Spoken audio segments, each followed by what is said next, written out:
Hello everyone, thank you for joining me here on this another episode of Vegan Police TV. This one out of the car, so I thought I'd sit up against the brick wall today, sitting on the front porch of where I am.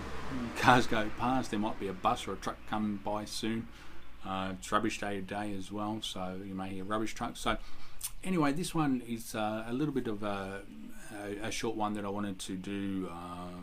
It relates to a blog post that I wrote about a while ago, saying that veganism isn't about personal purity. What it is it's about removing yourself from the exploitation of other animals. Now, for those who like to say, well, hey, there's no such thing as a 100% vegan, so you may as well not go vegan, or no one can be 100%, so you may as well take a little approach. Well, that's the thing. It's about doing as much as you can, and that is practical for you to do it. So, for example, there was a bit of a discussion in one of the Facebook groups where someone was concerned that would they still be vegan if they're consuming a product or using a product that was animal based. So when you have a look at it honestly, I know some people like to say, oh, it's frequency and intent. Well, not really. It's not frequency and intent, because they're still abstract. So at what point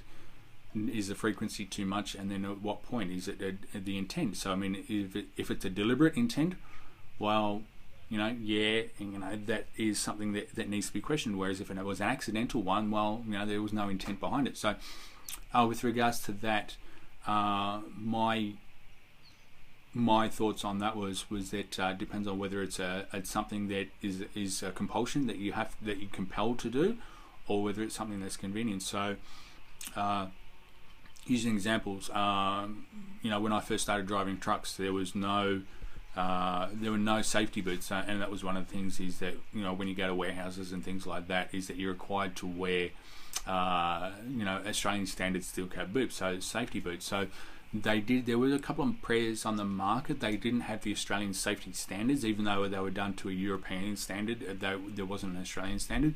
So the problem with that was that if something was to happen and you were injured, then insurance wouldn't come to the party because you weren't wearing an Australian standard safety boot. So with regards to that, the only option that I had at the time was to wear leather boots. It didn't make me feel good. I did not like it. It was the thing that there was no other option for me to do.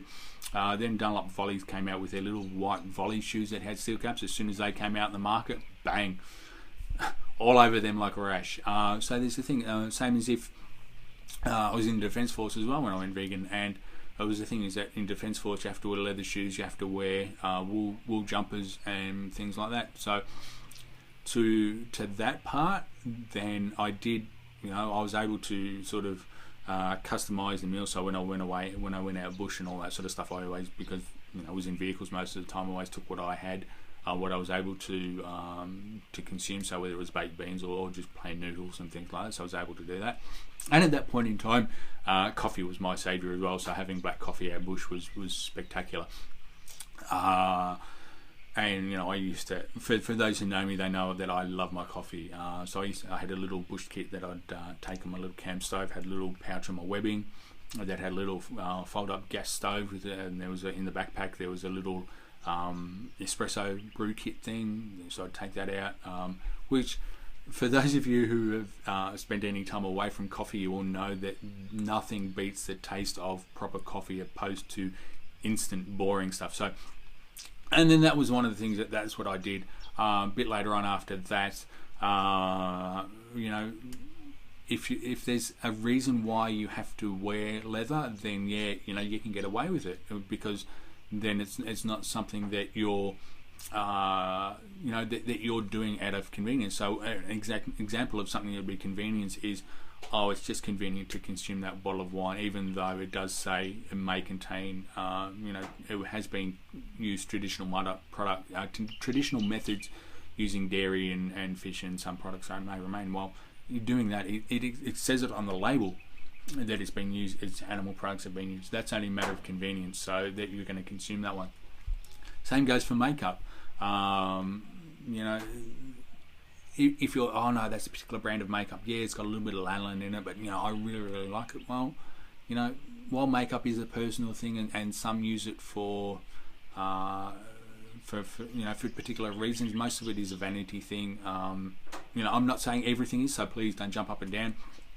So that's the thing, is that there's reasons why, if something like that's a convenience thing, you should really be looking at something else. So what is it? And the other thing too is that, okay, I've got a son, he's 2 at the moment. What's going to happen another 5 years time, or 3 years time, or 4 years time, when he wants to start playing Aussie rules, or even that weird game they play, what is it, Catch Me, Kiss Me, Hug Me, or something like that.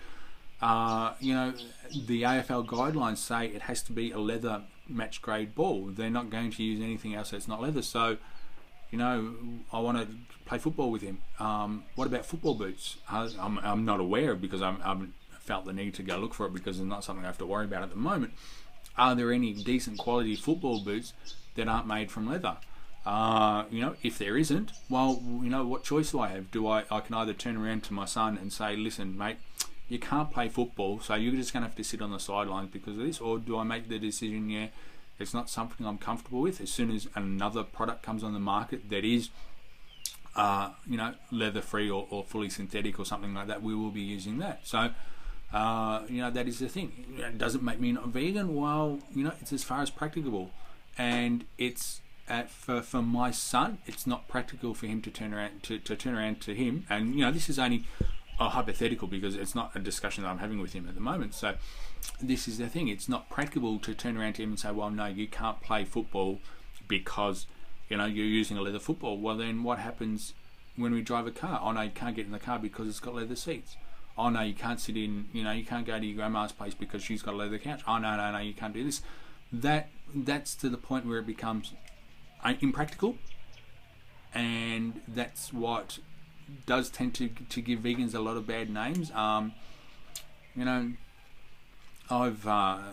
sat in 7 Series BMWs that have just, they are like the luxury BMWs, and even some 6s as well. They are just, everything is exquisite in them. They've got leather seats. There was one guy who was he was a client of mine in what I do outside of this stuff,